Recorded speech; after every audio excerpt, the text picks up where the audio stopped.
안녕하십니까. 성기영의 경제쇼 아나운서 성기영입니다. 트럼프 대통령의 무차별 관세로 어제 오늘 미국 증시는 물론이고 견조한 흐름을 보이던 국내 증시도 하락세를 면치 못하고 있는데요. 이런 좋지 않은 시장에서도 잘 버티는 섹터가 있습니다. 방산주인데요. 심지어 올해 주요 방산 기업들의 주가를 보면 두 자릿수부터 세 자릿수까지 수익률을 보이고 있다고 합니다. 자, 이렇게 상승세 보이는 이유 짚어보고 다음 주에 이 공매도가 재개되는 상황에서도 방산주 상승세가 계속 이어질 수 있을지 잠시 후 자세히 짚어보겠습니다. 워런 버핏 버크셔 해서웨이 회장이 자선단체에 기부하겠다면서 20여 년간 점심 경매로 진행해서 매년 최고가 경신을 이뤘던 워런 버핏과의 점심 식사 기억하시죠? 2022년 마지막 워런 버핏과의 점심 식사 경매 낙찰가는 1,900만 달러, 254억 원으로 사상 최고가 기록을 세웠는데요. 2007년에 점심 식사권을 65만 달러에 낙찰받았던 한 펀드 매니저가 버핏과의 점심 식사 후에 평생 투자의 나침반을 얻게 됐다고 회고했습니다. 자, 오늘은 당시의 경험담과 교훈을 정리한 책 함께 읽어보겠습니다. 이 시간 유튜브로도 함께합니다.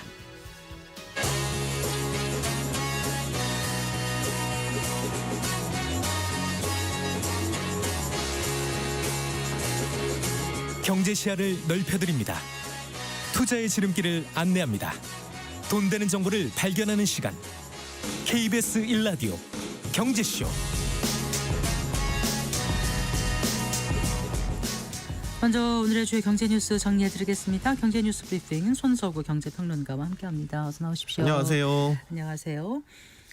오늘 주식시장 네. 큰 폭으로 하락했습니다. 예, 아무래도 트럼프 대통령이 발표한 자동차 관세 이후에 증시가 지금 불확실성이 계속해서 커지면서 변동성도 커지고 있는 양상인데 일단 오늘 낙폭이 좀 큽니다.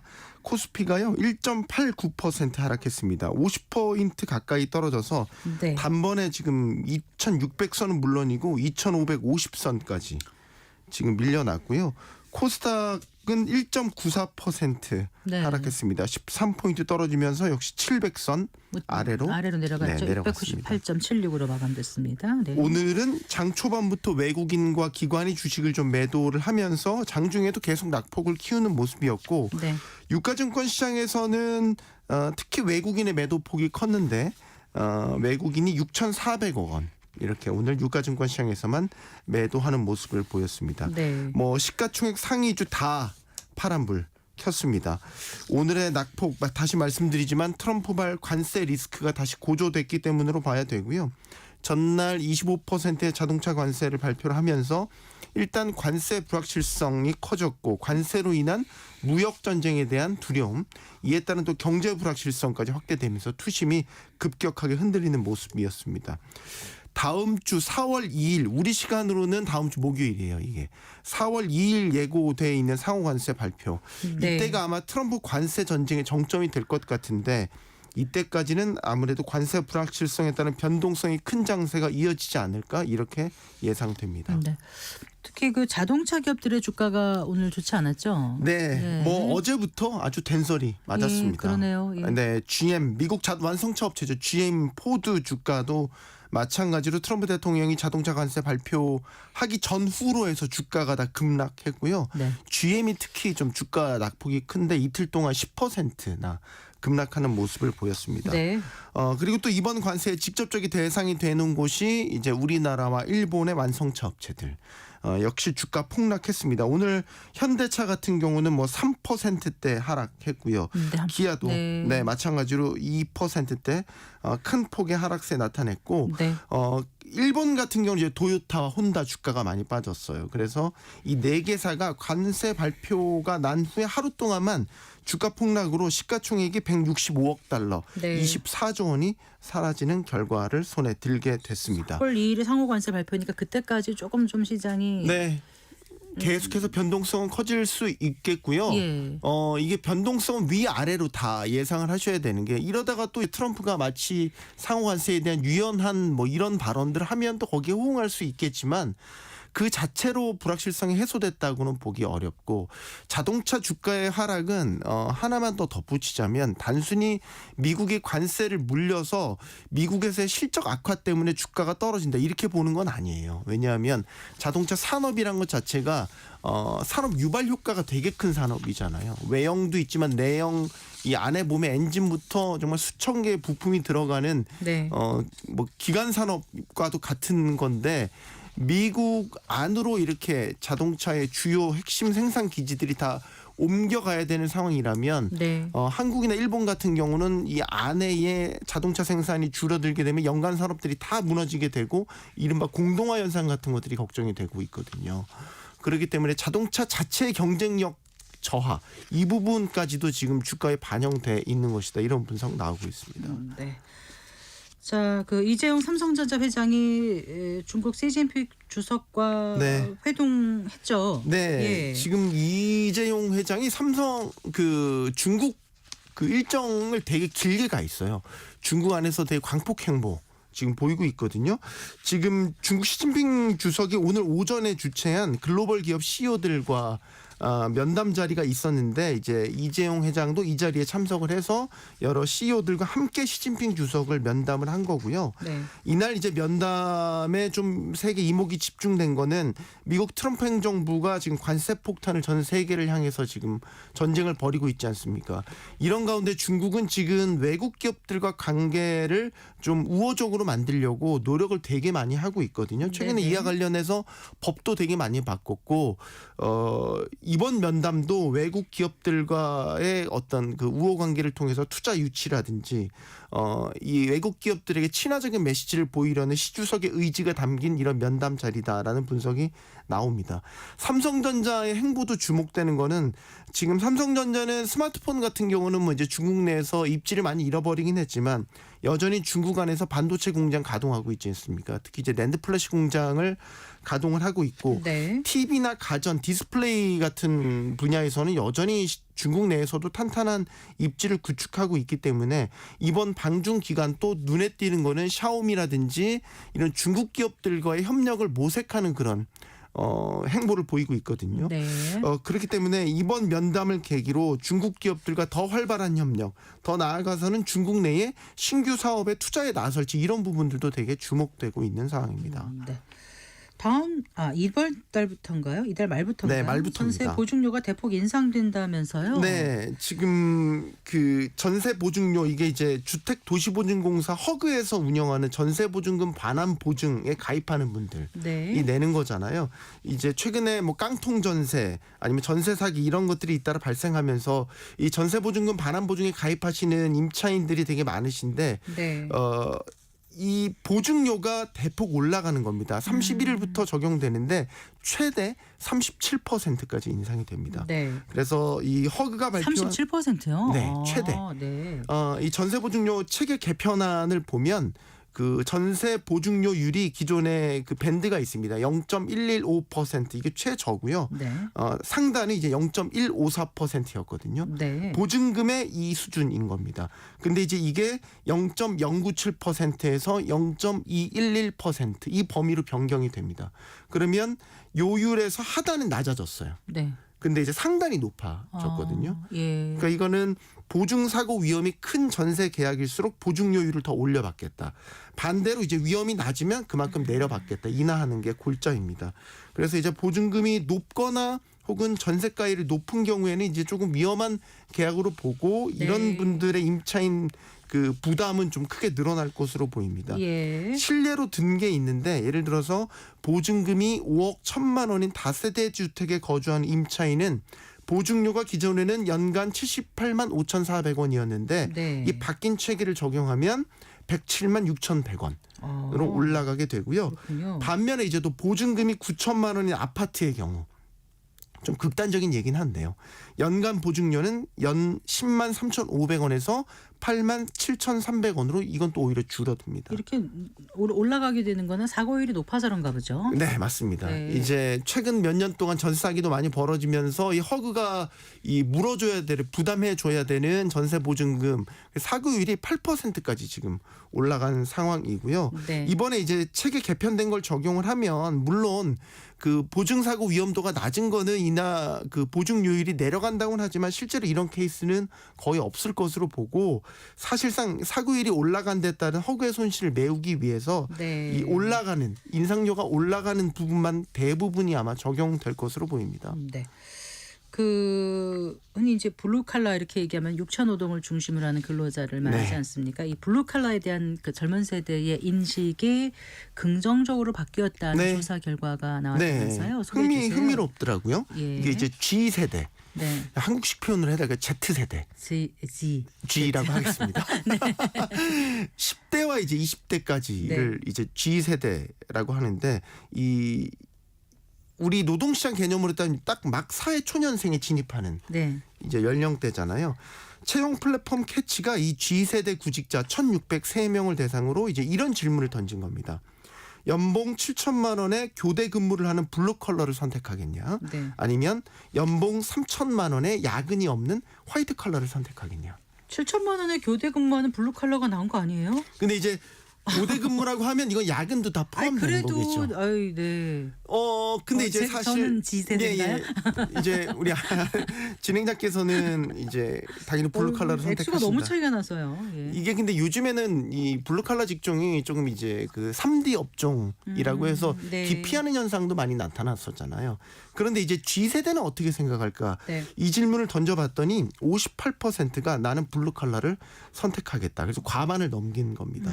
화이트 칼라를 선택한 비중은 이제 42%였고요. 그러니까 이거는 육체적으로 노동 강도는 세지만 연봉을 많이 받을 수 있는 블루 컬러를 선택하겠냐, 연봉은 적은데 육체적으로 편한 화이트 컬러를 선택할래, 이렇게 물어본 거라고 볼 수 있는데 네. 이 G세대의 과반 이상은 블루 컬러를 선택한 거죠. 그러니까 이 블루 컬러에 대한 인식 자체도 긍정적으로 바뀌고 있는 게 응답자의 63%는 블루 컬러에 대해서 긍정적으로 생각한다고 답했고요. 보통이다는 30%, 네. 부정적이라고 응답한 비율은 7%에 불과했어요. 아, 예. 그래서 왜 그러면 블루 컬러를 선호하냐 이유를 물어봤더니 연봉이 높아서가 67%로 가장 많았고요. 네. 기술을 갖추면 해고 위험이 낮아서가 13%. 그렇죠. 건강이 보장되는 오랫동안 또 일할 수도 네. 있지 않습니까? 기술이 있으면. 그러니까 이거는 G 세대가 직업 선택에 있어서 고소득과 고용 안정성을 중요하게 여긴다. 저는 이렇게 G세대예요. 네. 네. 축하드립니다. G 세대와 인식을 당첨입니다. 같이 하고 계십니다. 네. 이제 반대로 부정적인 인식을 가진 응답자들을 보니까 육체적으로 힘들다. 47% 가장 많았고요. 아무래도 예. 사회적으로 인정받기 어려워서라고 응답한 비율이 15%에 달하는 것으로 나타났습니다. 그렇군요. 네. 이 설문조사를 진행한 캐치가 이번 조사 결과에 대해서 블루 칼라에 대한 G세대의 인식이 점차 전문성과 생존력이 높은 고수익 직업으로 변화하고 있다. 그러니까 직업의 사회적 인식보다는 연봉이나 워라밸 그리고 자신의 가치관에 부합하는 직무를 선택하려는 경향이 뚜렷하다. 이런 분석을 내놨습니다. 네. 잘 들었습니다. 고맙습니다. 감사합니다. 경제뉴스 브리핑 손서구 경제평론가와 함께했습니다.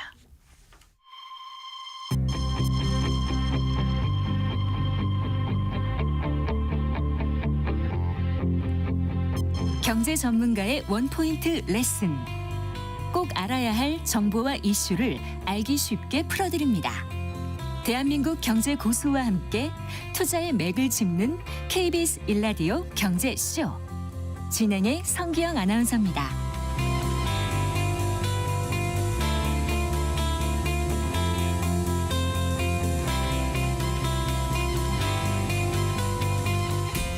네, 4시 19분입니다. 올해 들어서 국내 주식시장에서 가장 급등한 섹터 중에 하나 하면은 아마 방산주일 겁니다. 하지만 최근에 그 한화 에어로스페이스 그리고 그러니까 한화 에어로스페이스의 유상증자 이슈가 있었고요. 또 다음 주부터 이 공매도가 재개될 예정이어서 이게 좀 악재가 되지 않을까 우려하고 있습니다. 여기에다가 또 뭐 EU가 앞으로 방위비를 증액한다 하더라도 생각보다 수혜가 적을 수 있다 이런 분석도 나오고 있던데요. 다양한 논란과 함께 급등한 방산주 앞으로 뭐 단계 조정에 들어갈지 전망 좀 해보고요. 투자 전략도 살펴보겠습니다. 다올투자증권의 최광식 기업 분석팀장 스튜디오에 모셨습니다. 네, 반갑습니다. 안녕하세요. 네, 안녕하세요. 예, 오늘은 물론 이제 방산주까지 다 좀 좋진 네, 않았죠. 네. 네. 하지만 올해 들어서는 국내 증시가 꽤 좋은 흐름이었고 그 중에서도 방산주는 아주 좋았다고 해도 과언이 아닐 텐데, 자, 뭐 수익률이 뭐 두 자리 지금 대를 넘어서서 세 자리대 수익률도 있었었죠. 네, 그 한개 분기 3개월 만에 네. 연초 대비 뭐 고점으로는 100%들 다 이상 올랐고요. 예. 여기서 조금 조정을 받는 중이고 네. 하나에어로스페이스는 지금 뭐 연초 대비 100% 오른 상황입니다. 네, 네. 그래요. 네. 하나 에어로스페이스가 100% 넘었고 현대 로템 같은 경우도 100% 넘었었어요. 아, 예. 그리고 거의 대부분 방산 회사가 100% 네. 올랐었습니다. 그럼 네. 대표적인 방산 업체가 또 뭐 있죠? 제일 덩치 시가총액이 크고 네. 가장 매출 규모가 큰 게 하나에어로스페이스고요. 그다음에 현대로템, 네. 하나시스템, 네. 한국항공우주, 카이. LIG 넥스원. 네. 그렇군요. 한국항공우주가 카이. 카이. 네. 그래서 5개 대기업 방산 회사들이 있다고 보시면 됩니다. 대부분 다 한 7-80% 이상 한국항공우주 카이라든가 LIG 넥스원은 작년에 많이 올랐네. 올해는 별로 많이 오른 것 같지는 않네요. 올해도 연초 대비로는 많이 네. 올랐습니다. 아, 계속해서 그런 건가요? 올랐습니다. 예. 보통 같이 함께 오르거든요. 네, 네. 자, 이렇게 방산주들이 오를 수 있었던 배경을 좀 살펴볼까요? 팀장님? 이거는 이미 2022년에 네. 폴란드에서 대규모 수주를 하면서 시작된 거예요. 폴란드에서. 네. 네. 거의 뭐 국가의 모든 무기 체계를 한국에다 다 발주를 해버린 거거든요. 이게 분할 계약을 할 거기 때문에 아직 공식 계약이 다 된 건 아니지만 K2 탱크를 1000대를 사겠답니다. 네. K9 제주포를 500개 이상 가져가고요. 네. 그리고 뭐 FA50 전투기도 48대, 예. 천무라고 하는 다련장 로켓 시스템도 300개. 예. 그래서 엄청나게 구매를 했는데 그 함의가 중요한 거죠. 네. 예. 첫 번째는 대규모 무기 체계가 필요하다. 러우 전쟁 때문에 네. 우리가 준비를 해야 되겠다는 부분. 근데 왜 서유럽에서 조달하지 않고 한국까지 와서 주문을 하느냐. 네. 서유럽은 지금 그걸 대응할 수 있는 생산 공장이 제대로 안 돌아가고 있고요. 무기가 비싸기도 하고요. 네.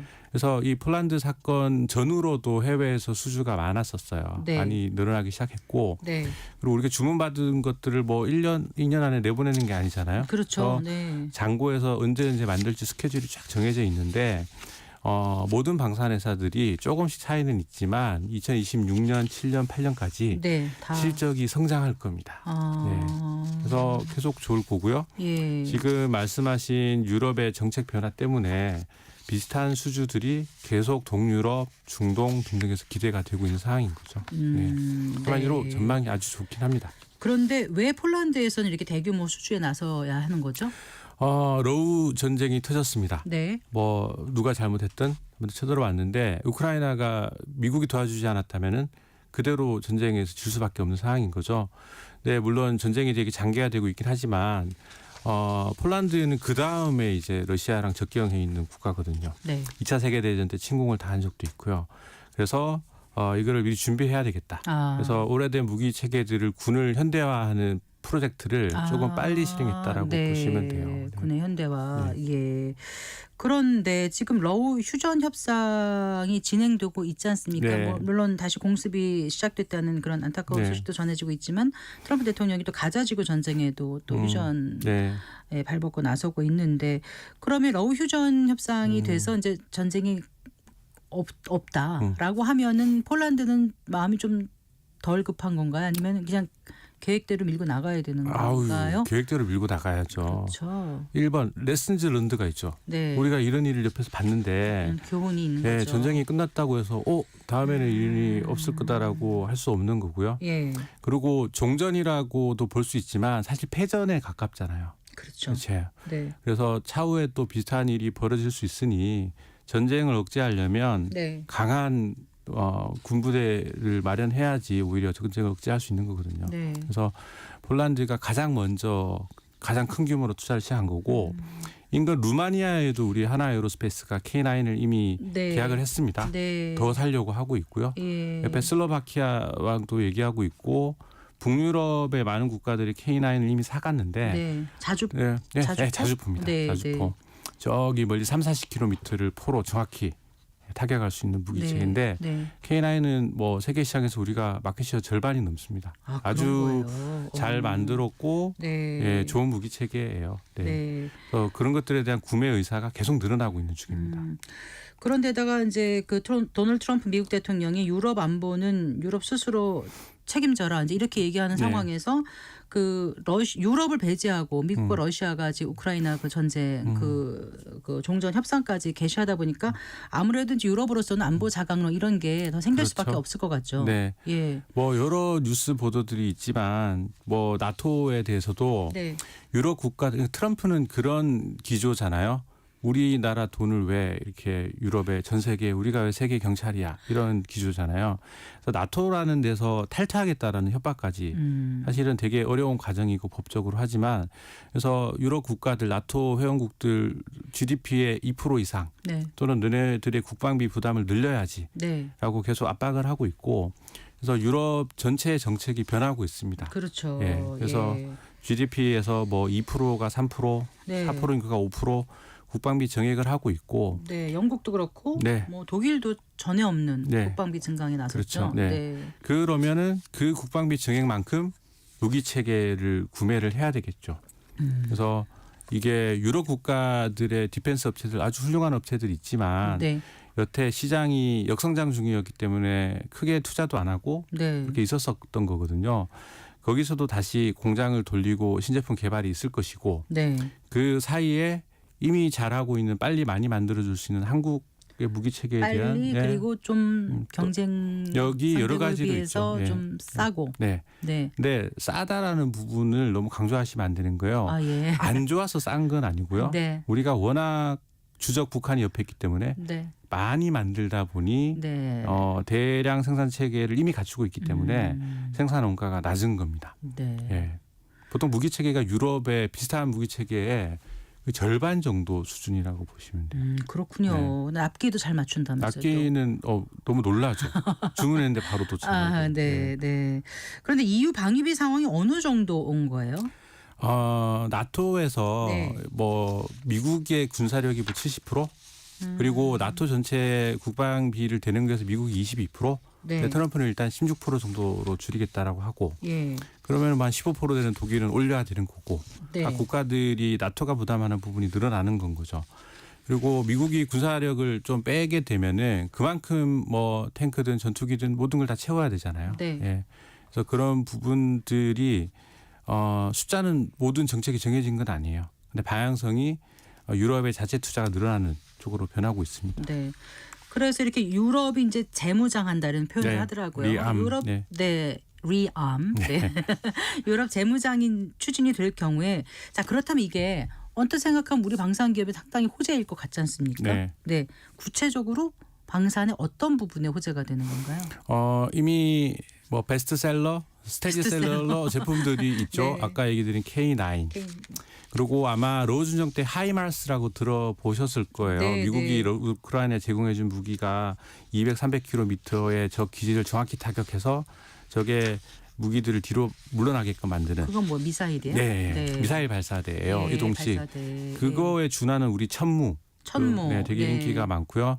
K2 탱크는 아직 폴란드에밖에 수출이 안 됐지만 네. 옆에 루마니아나 다른 국가들도 관심이 있어서 계속 얘기를 나누고 있고요. 네. 그리고 우리 FA50이 네. 전투기. 네, 4.5세대 전투기 F-16, 뭐 라팔, 유로파이트보다는 로우급이라고 보시면 돼요. 그거보다는 좀 네, 떨어진다고. 네, 네. 네. 뭐 전투 능력이나 여러 가지로 좀 떨어지지만 싸고 운영비도 가볍고 여러 가지 장점이 있거든요. 네. 그래서 잘 사는 서유럽 국가들보다는 네. 동유럽 국가들 운영비라는 건 뭐예요? 전투기를 네. 아니 모든 무기 체계를 네. 운영을 하려면 구매 비용이 있고요. 네. 그걸 수리 계속 우리도 자동차도 계속 AS 받고 네, 네. 부품들 갈잖아요. 그런 비용들도 상당히 많이 그 들어갑니다. 비용도 우리나라는 상대적으로 좀 저렴하고요. 아, 당연하죠. 네, 그렇군요. 네. 그런데 그 일각에서는 방위비가 증액되더라도 유럽 현지 방산업체들이 우선순위가 되기 때문에 그런 어떤 큰 수혜가 우리 방산업체까지 오지 않을 것이다라는 지적도 있던데 그건 어떻게 보십니까? 일부 맞는 얘기인데 그게는 시장이 커지잖아요. 그거를 다 우리 K방산으로 다 넣을 거다라는 얘기는 절대 아니죠. 그들의 영내에서 해결하려고 하고 우리가 50% 60% 영내에서 무조건 구매하게끔 하자라는 얘기들도 계속 나오고 있죠. 근데 저는 우리 무기 체계가 프랑스도 독일도 영국도 쓰면 좋겠지만 그건 대단히 어려운 일이라고 생각해요. 대신 우리가 바라보는 시장은 동유럽, 북유럽 조금은 디펜스 산업을 가지고 있지 않은 국가들의 또 구매력이 좀 떨어지는 국가들을 먼저 공략하는 거고요. 두 번째는 우리 무기 체계를 한국에서 만들어서 바로 수출하는 거로 해왔지만 현지에 공장이 있으면 좋습니다. 아까 얘기 드렸듯 무기를 사서 계속 유지 보수를 해야 되잖아요. 그래서 부품 창고 역할도 하고 정비소 역할도 하는 그런 부분들을 폴란드하고는 지금 현지 생산 공장들을 얘기하고 있어요. K2도 루마니아하고도 K9도. 그래서 이런 부분들이 동유럽의 전진 기지로 들어가게 되면은 마치 우리나라 무기 같은 느낌도 들 수 있죠. 우리 옛날에 제공호 아실 것 같은데요. 모르겠는데요.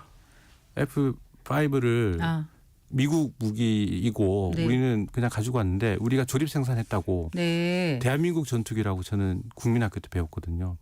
저하고 비슷할 때시군요. 국민학교라고 하시는 거 보니까. 그런 건 거죠.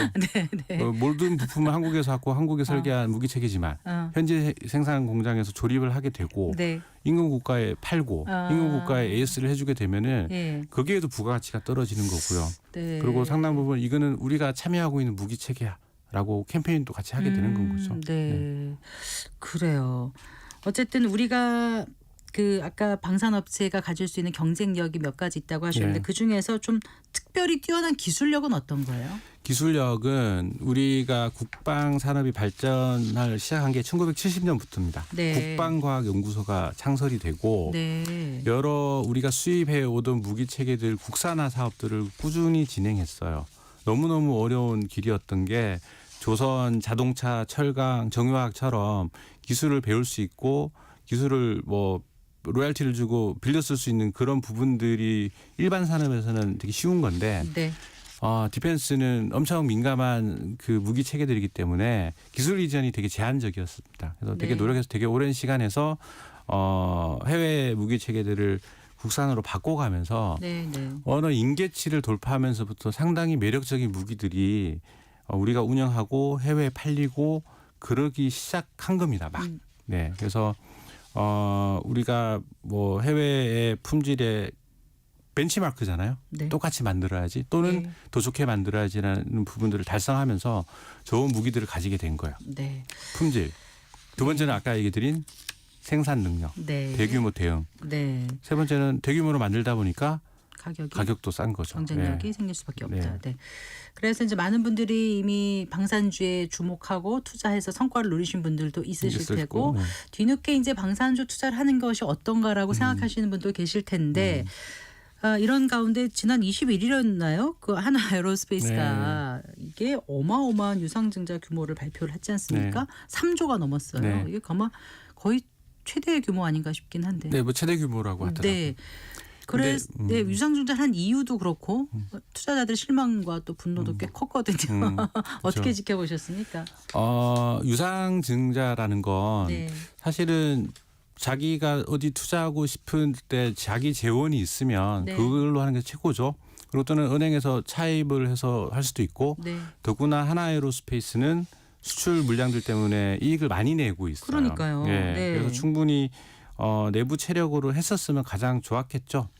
근데 이제 유상증자라는 게 어떤 성격이냐면 나도 참여하는데 우리 회사 주주들은 미래 성장을 위한 투자에 같이 참여를 하시겠습니까? 돈을 더 내고. 그런 성격이라고 보시면 돼요. 근데 이제 개인 투자자분들이나 일반 투자자분들한테는 당장의 주식 수가 늘어나니까 네, 주당 가치가 좀 떨어질 주당 수 가치가 있다는. 떨어지는 부분들을 하루에 다 반영을 했죠. 네, 그 이후에는 어떻게 됐습니까? 그 다음 날은 오르고요. 네. 그 다음 날은 좀 빠지고 뭐 네. 왔다리 갔다리 하고 있습니다. 네, 지금 그래서 한화 에어로스페이스가 현재는 63만 원. 네, 네. 오늘 종가가 그렇게 됐는데요. 네. 어떻습니까? 그 K 방산이 올해 이제 기대감이 말씀을 들어보면 다 반영이 되지 않았다는 생각은 저는 하는데 네. 반영이 된 건지 음. 아니면 또 짧은 기간 너무 많이 오르니까 앞으로 추가 어떤 상승 모멘텀 없이 또 이제 공매도 재개되고 이러면서 좀 지지부진할지 단기 조정이 생각보다 클지 잘 모르겠거든요. 네. 어떻게 판단하시는지요? 그러니까 저희가 그걸 알면은 저는 그 투자를 하겠죠. 그래서 저는 예상이 우리 원래 투자는 못 하시게 돼 있지 않습니까? 네, 네. 외부에 나가 사겠죠. 한 발 네. 빼고 얘기를 드리지만 그렇게 말씀하시면 애널리스트는 적정 주가를 제시를 합니다. 그러니까. 근데 네. 그 적정 주가와 다른 의견을 내면 안 되거든요. 근데 저는 네. 올해 100% 70% 올랐다고 얘기 드렸잖아요. 네. 네, 적정 주가에 다 맞습니다. 제 기준으로는. 그런데 적정 주가라는 게 올해, 내년, 내후년 미래 실적을 바탕으로 뭐 PR이 20배여야 돼 네. 여러 가지 논리가 있거든요. 예. 그런 부분에 대해서 조정을 할 수도 있는 여러 가지가 열려 있긴 해요. 네. 제가 보는 것보다 실적이 더 잘 나오면 미래 실적이 올라가서 적정 가치가 올라가는 거고, 또는 유럽에서 정말 조인트 벤처를 만들고 수주가 막 터지면은 유럽 방산업체는 지금 30배거든요.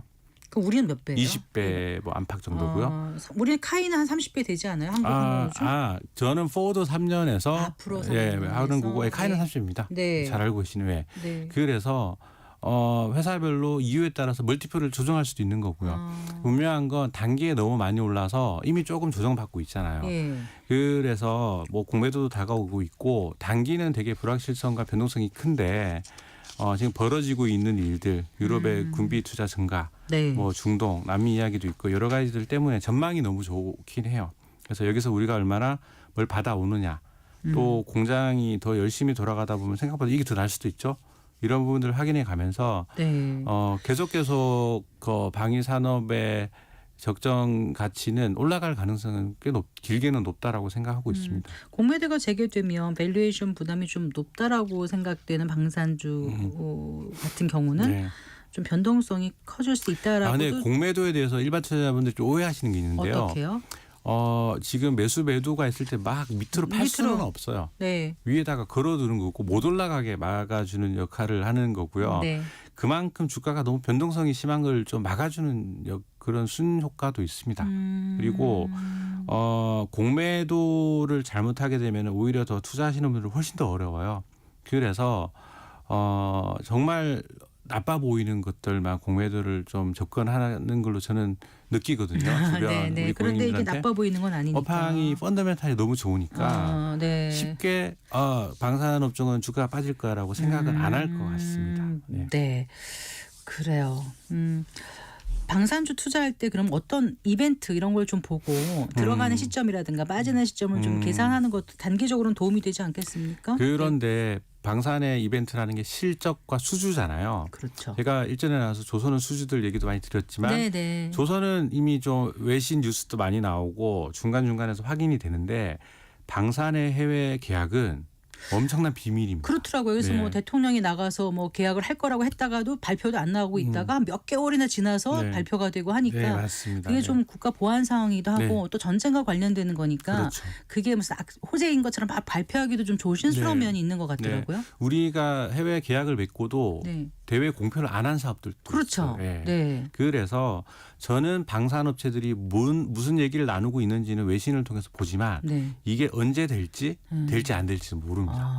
그런데 이런 것들이 너무 많아서 예. 상당 부분은 되겠지라고 이제 기대를 하면서 바라보고 있고요. 네. 예, 그리고 그래서 수주 모멘텀 이런 것들보다는 짧게 모멘텀보다는 네.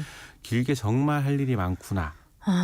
그리고 1년에 4번 나오는 실적 시즌에 네. 계속 실적이 전년 동기 대비 올라가는 것들을 확인하면서 접근할 수는 있겠죠. 특정 종목으로 투자하지 않고 다른 방법은 없을까요? 우리 ETF들이 많이 나와 있습니다. 네. 예, 그래서 방산 관련 집중 투자하는 ETF들이 여러 회사들에 나와 있으니까 네. 그렇게 투자하는 것도 방법입니다. 네. 알겠습니다. 잘 들었습니다. 네. 고맙습니다. 다올투자증권의 최광식 기업투자팀장과 기업 분석팀장과 함께했습니다.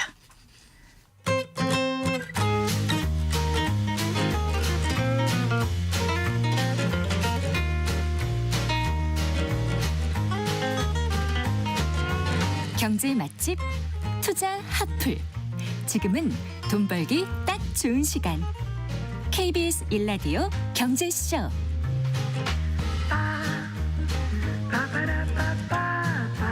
책에서 경제 보는 눈을 키우고 투자의 길을 찾는 경제 읽기 순서입니다. 한 투자가의 삶이 어떻게 변화하고 성장해 나가는지를 담은 책을 오늘 준비했습니다. 워렌 버핏과의 점심 식사. 메리에셋 투자와연금센터의 이상건 센터장과 함께하겠습니다. 어서 나오십시오. 네, 반갑습니다. 안녕하세요. 자, 이 책을 선정하신 이유가 있을 것 같아요. 예, 이 책의 그 서문의 제목이 뭐냐면 네. 투자는 자신의 내면을 다루는 게임이다 이렇게 되어 있거든요. 그러니까 투자는 철학적인 예. 의미를 갖고 있는데요. 자신의 내면을 다루는 게임이면서 더 넓게는 자신의 인생을 다루는 게임이다. 예. 이 저자는 그 스위스에서 헤지펀드 아쿠아마린이라고 네. 꽤 뭐 아주 유명한 펀드는 아닙니다. 네. 그렇지만 이제 좀 아는 사람들은 아는 그런 펀드를 운영하는 가이스파이어라는 인물인데요. 네. 저자는 이제 이 책에서 본인이 투자가로 성장하는 과정에서 자신이 배우고 느낀 점들을 소개하고 있고요.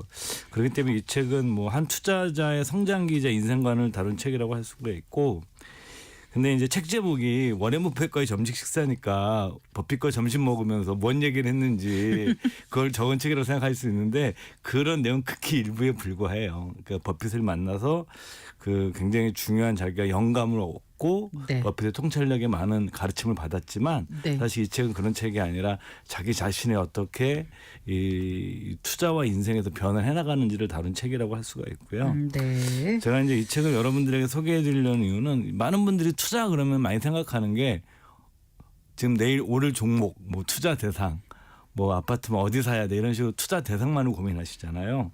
근데 엄밀하게 얘기하면 투자는 저자가 얘기한 것처럼 자신의 내면이나 어떤 멘탈, 마인드 이런 거하고 관련이 있습니다. 네. 뭐 이 책에서 인용된 내용은 아니지만 피터 린치 뭐 전설적인 펀드 매니저죠. 피터 린치가 한 얘기 중에 이런 얘기가 있어요. 투자자의 운명을 결정하는 것은 머리가 아니라 배짱이다.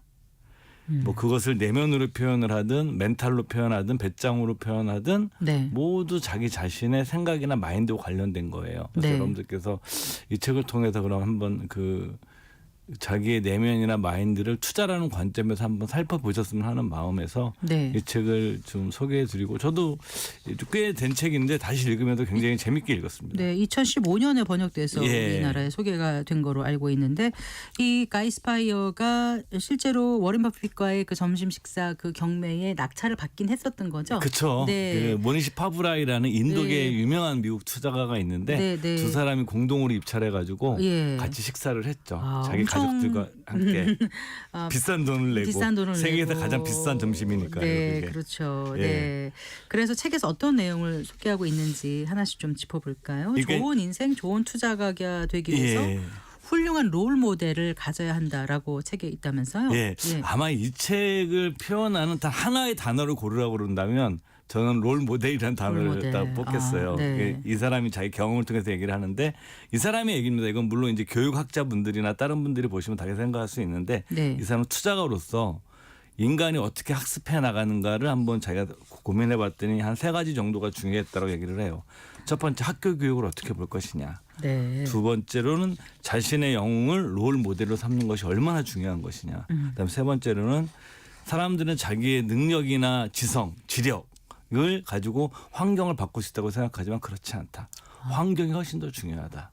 요 3가지가 이제 이 사람이 자기가 그 인간이 학습하는 과정에서 많이 강조하고 있는 내용인데 네, 하나씩 짚어주세요. 첫 번째 학교 교육. 이 사람은 학벌은 너무 넘사벽입니다. 네. 영국의 옥스퍼드 대학 나왔고요. 네. 미국의 하버드 경영대학원 출신입니다. 그렇군요. 그리고 미국의 네.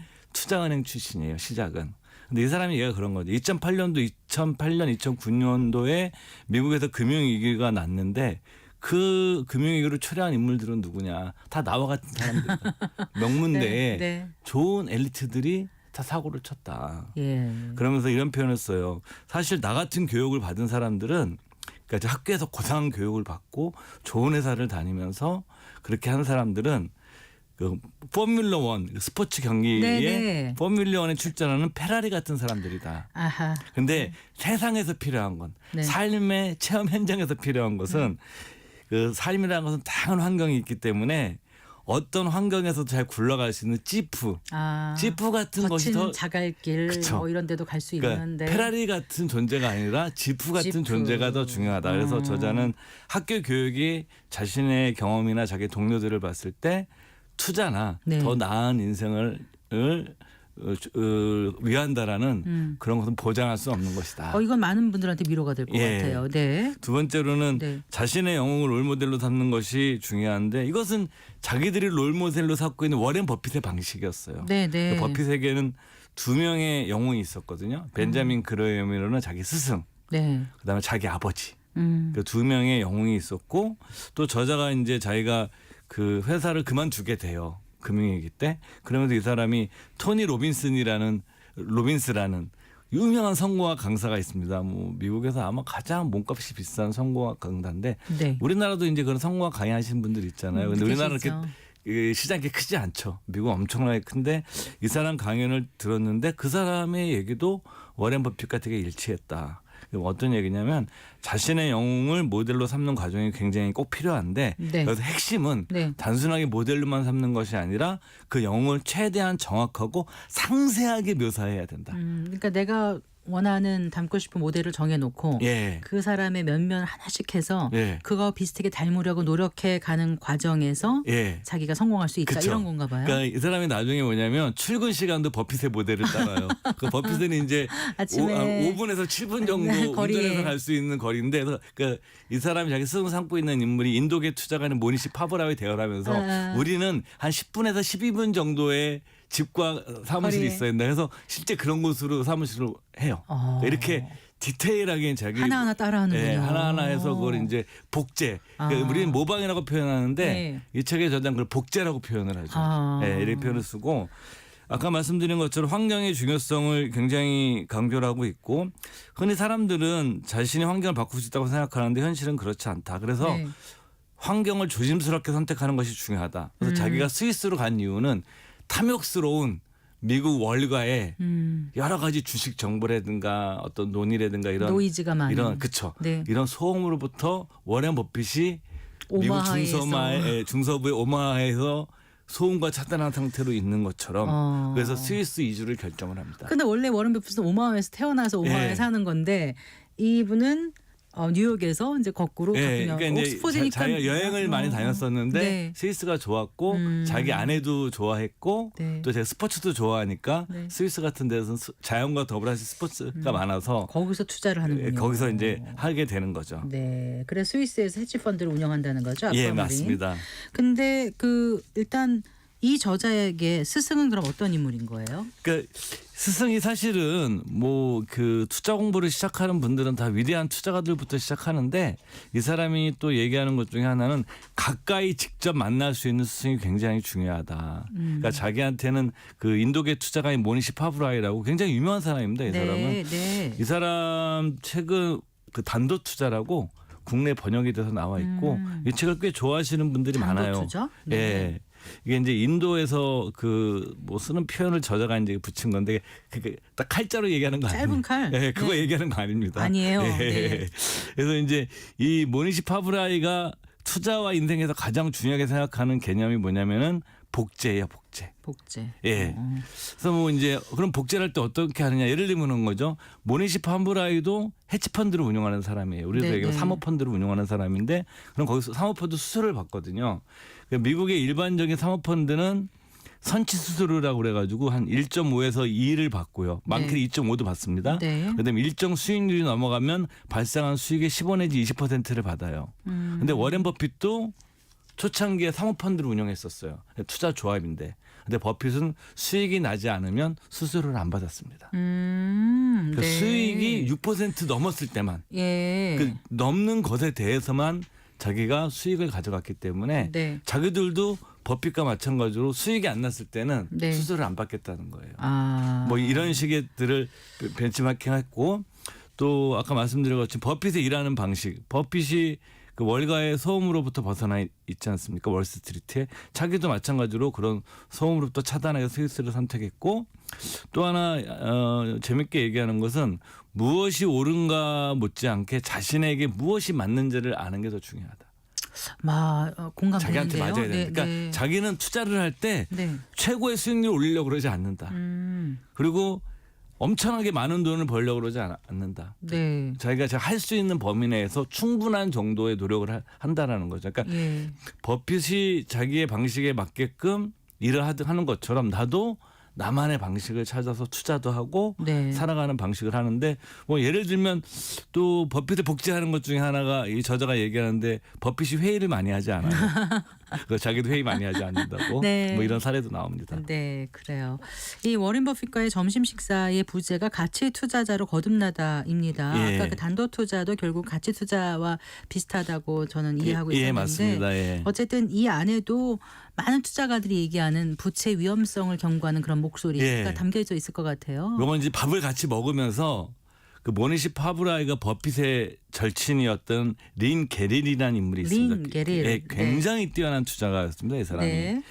그런데 이 사람이 나중에 엄청나게 고생을 해요. 왜 그러냐면 이 사람이 빨리 부자가 되려고 그러다가 돈을 많이 빌려가지고 투자를 하다가 1973년, 74년 소위 말하는 유가파동이라고 그러죠. 그러네요. 뭐 네. 전문적인 용어는 스태그플레이션, 1차 오일 쇼크 이렇게 네. 표현을 하는 식인데 이때 한마디로 작살이 납니다. 네. 그러다 보니까 갖고 있던 버크셔 해더웨이 주식뿐만이 아니라 상당한 주식을 다 헐값에 다 처분해야 돼요. 얼마나 안타까운 일이에요. 지금 예. 생각하면. 네. 그래서 이제 버핏이 그 모니시 파브라이 질문에 이렇게 대답을 하는 겁니다.